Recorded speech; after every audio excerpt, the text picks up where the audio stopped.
Bigat na traffic ang inaasahan sa pagsisimula ng EDSA Rehab sa susunod na buwan. Kaya naman posibleng patupad ang odd-even scheme at maglalatag din ng mga alternatibong ruta.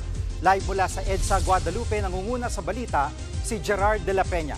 Gerard, gaano nakatindi ang traffic dyan kahit hindi pa nagsisimula ang EDSA Rehab? Ako, Jiggy, dito sa southbound lane ng EDSA dito sa bandang Guadalupe, papakita ko sa inyo kung paano ang mga sasakyan dito ay halos hindi na gumagalaw, lalo na itong innermost lane na papasok doon sa may papuntang JP Rizal.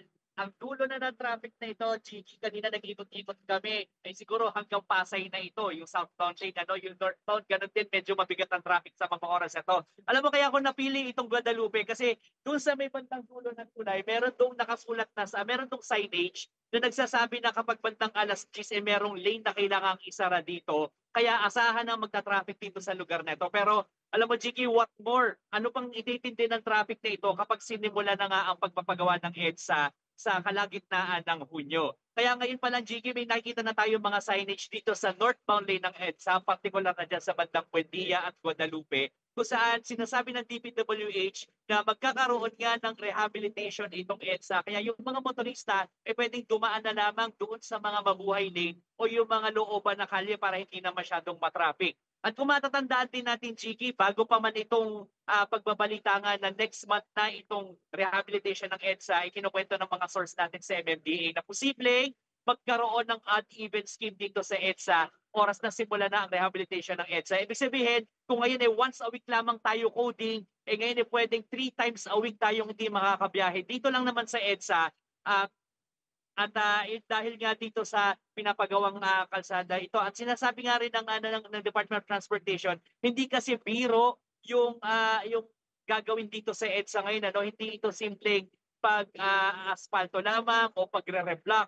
Ito ay major overhaul. Uhukayin lahat ito, aayusin ang drainage at ang mga utilities dito. Kaya asahan na talaga natin ang mabigat na traffic. Tungkol naman dito sa lifting ng temporary restraining order ng no contact apprehension policy, at giniit nga ng MMDA na may malaking tulong ito sa kanila sa pagmamanage ng traffic oras na masimula na nga itong rehabilitation ng EDSA. Kasi sa halip nga naman na parahin nila yung mga traffic violators, online na lamang lahat at hindi pa ito mag-cause ng traffic. So Gigi, sa ngayon meron na lamang less than a month ang mga otoridad para magbigay ng warning, para magbigay ng impormasyon sa mga motorista patungkol nga dito sa gagawing rehabilitation sa EDSA.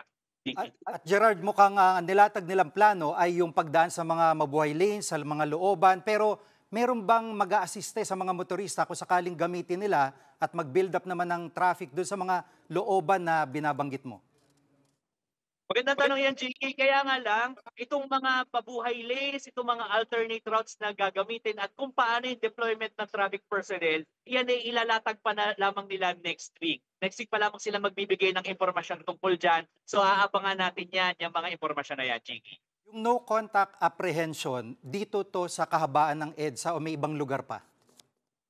Sige, ito ay partial lifting lang daw ng TRO. So ipapatupad itong no contact apprehension policy dito sa EDSA at pati na rin sa C5.